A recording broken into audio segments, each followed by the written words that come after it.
Gucci has been crowned as one of the world's hottest brands during its 100-year history. It is often viewed as the choice of the royals, first ladies, and celebrities.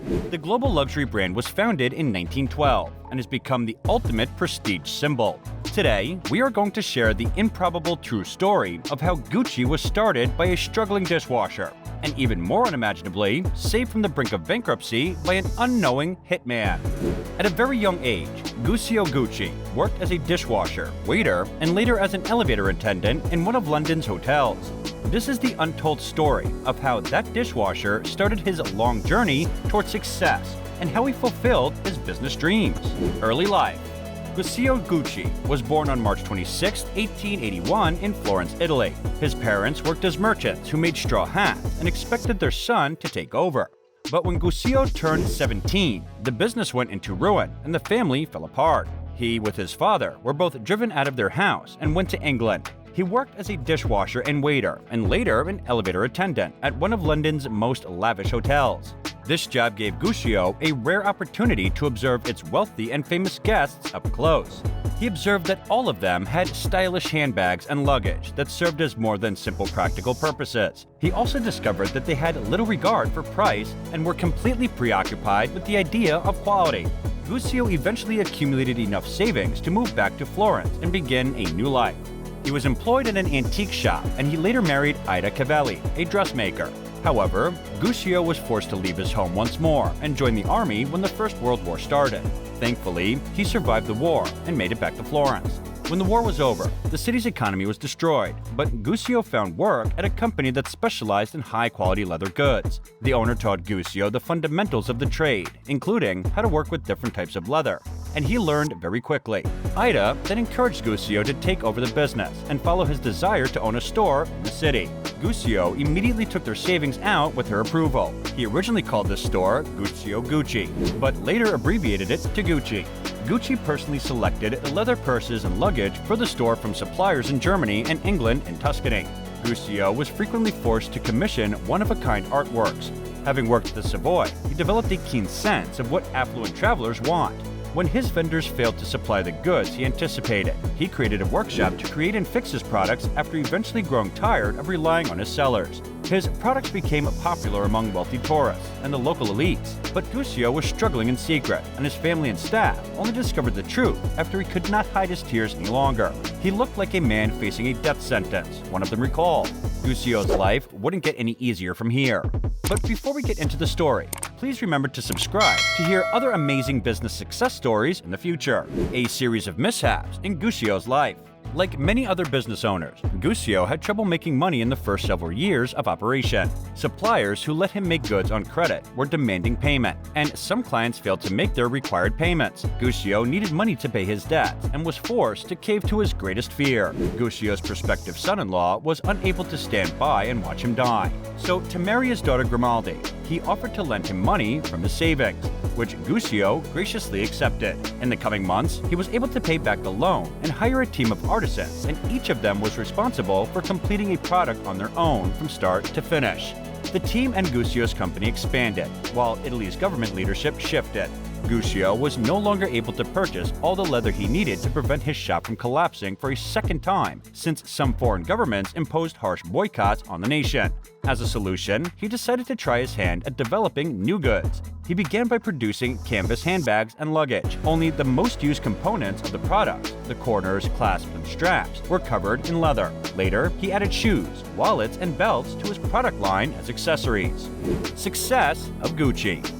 Meanwhile, one of Guccio's sons, Aldo, was thinking bigger. He had traveled all over Europe and discovered new places to expand Gucci. Guccio shut him down when he suggested expanding to other cities because he thought it was too dangerous and didn't think they could raise the necessary funds. Aldo, who was still confident that it was a terrific opportunity, quietly requested a loan from their bank. Finally giving in, Guccio established a second store in Rome. As the Second World War began and Rome became an open city, it proved to be the family's lifesaver. Soldiers flocked to the store in droves to purchase everything they could bring to their mothers, girlfriends, or spouses back home. When the war was over, Guccio hurried to secure loans from several banks to keep both stores open. While he remained short on supplies, his team continued to make new and more unique products with what they had, including bamboo-handled and pigskin bags. Milestone of 1950. Early in the 1950s, Guccio opened a third store in Milan. Aldo, Rodolfo, and Vasco, his kids, were away from the house at the time. To choose a location for their first American store, they traveled to New York. With a $6,000 bank loan in their possession, they decided on a modest storefront on Fifth Avenue. Guccio was enraged when he learned through telegrams. 1 year later, Guccio's first American shop opened in New York. It made history as one of the first Italian labels to have its store in the city and was known as one of the most exclusive labels in Europe. Royals and celebrities worldwide were fans, including Queen Elizabeth II, Princess Grace of Monaco, Jackie Kennedy, Sophia Loren, Elizabeth Taylor, and Katharine Hepburn. The rise and fall of an empire. It was obvious that New York was only the start of the global expansion, but the celebration stopped 2 weeks after their store opened, as Guccio was getting ready to go to the cinema with Ida when he passed away from a heart attack. He bequeathed Gucci to Aldo, Rodolfo, and Vasco in his will.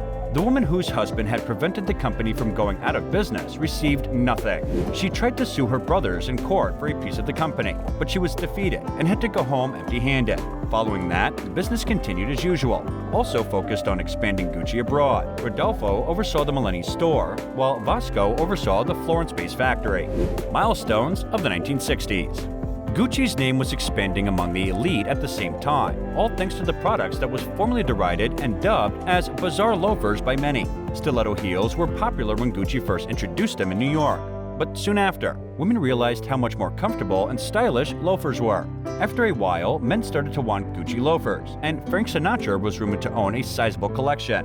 Gucci continued to establish itself over the following few years by opening hundreds of shops throughout the world and diversifying into clothing, fragrances, and watches. It gained notoriety as a status symbol and appeared to be untouchable until history happened again. Yet another tragedy. Vasco died of cancer 2 years after Gucci introduced its perfume line. As he had no children, his share of the company was given to his widow, Maria. Gucci was bought out by Aldo and Rodolfo, who equally divided the shares. Later, he divided 10% of his shares to his sons, Giorgio, Paolo, and Roberto. But Rodolfo refused to give his only son, Maurizio, even a single part. Even though the boys' combined ownership of the business was very tiny, it was inevitable that they would need to step up. The last 10 years have seen a 25-fold increase in Gucci's business. Giorgio silently opened his shop using the family name, and Paolo started his brand. After Rodolfo passed away, Maurizio was handed half of the company and kicked Aldo out, and from then on, Maurizio became hungry for even more power. Under his direction, Gucci's glory days had passed, and the business had begun to lose $30 million annually. Hitman saved Gucci from bankruptcy. In 1991, Maurizio divorced his gold digger wife, Patricia, and as a part of the settlement, Patricia collected the equivalent of $500,000 in annual alimony. Meanwhile, the company lost millions under Mauricio's control, and things got so bad that Mauricio was forced to sell Gucci wholly to Investcorp for $120 million in 1993. Then, on March 27, 1996, Mauricio was shot and killed by a hitman on the steps outside of his office, and his murder became the talk of the town. In 1997, his ex-wife, along with 4 others, including the hitman, were arrested for his murder. Mauricio had not only ousted his relatives from the company to become CEO, but he had also been forced to sell his stake, and ownership was taken over by Investcorp. After the murder of Mauricio, things got better again for the brand, and technically, all the credit for it goes to the hitman who saved Gucci from millions of bankruptcy. Label ascended to new unknown heights. After that, Gucci's grunge look was replaced with glamour under the direction of Tom Ford, Gucci's new creative director, and Hollywood quickly embraced Gucci. He started designing must-have items every season after that. Gucci's record revenues of more than $1 billion and 2 successful IPOs were a result of his daring designs. Gucci is currently the most popular and rapidly expanding luxury brand in the world, with a market value of over $17 billion. Teenagers and millennials particularly love the brand, thanks in part to the introduction of a stranger. This is the story of how a dishwasher built a billion-dollar luxury brand that survived a series of war, bankruptcy, and family feuds. So what's your opinion about a success story and the brand's ups and downs? Please let us know in the comments section. For more inspiring stories, don't forget to subscribe to our channel.